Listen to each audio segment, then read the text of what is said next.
चुनाव को लेकर एनडीए में सीट बंटवारे पर मंथन जारी है।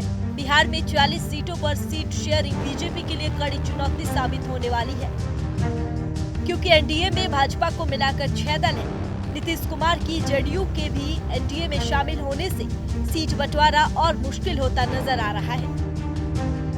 वहीं दूसरी तरफ चिराग पासवान और पशुपति पारस के बीच हाजीपुर सीट पर छिड़ी जंग थमने का नाम नहीं ले रही है।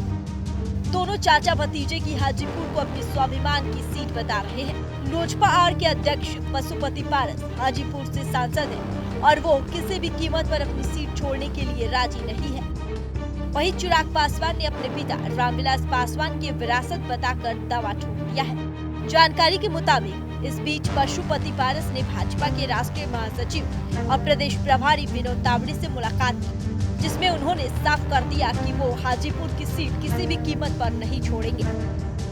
वहीं विनोद तावड़े ने पशुपति पारस को भतीजे चिराग पासवान के साथ हो जाने की सलाह दी और दोनों पार्टियों के एक हो जाने की भी बात कही। हालांकि भाजपा का एनडीए में न तो चिराग पासवान के रहने का कोई विरोध है और न ही पशुपति पारस के रहने का भी कोई विरोध है, लेकिन बीजेपी चाहती है कि दोनों पार्टियां एक हो जाएं। लेकिन इस प्रस्ताव को मानने में दोनों के लिए बड़ी ही मुश्किल बढ़ता हुआ नजर आ रहा है।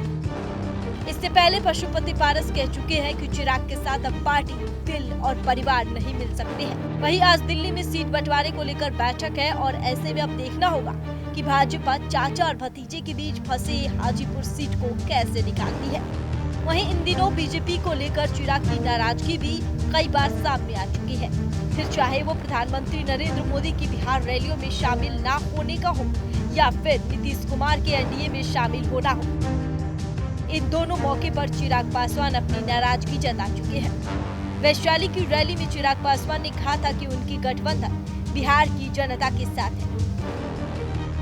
चाचा भतीजे के बीच जारी रार नीतीश कुमार के एनडीए में शामिल होने, जीतन राम मांझी और उपेंद्र कुशवाहा की डिमांड के आगे देखना होगा कि सभी को खुश रखते हुए एनडीए में सीटों का बंटवारा कैसा होगा।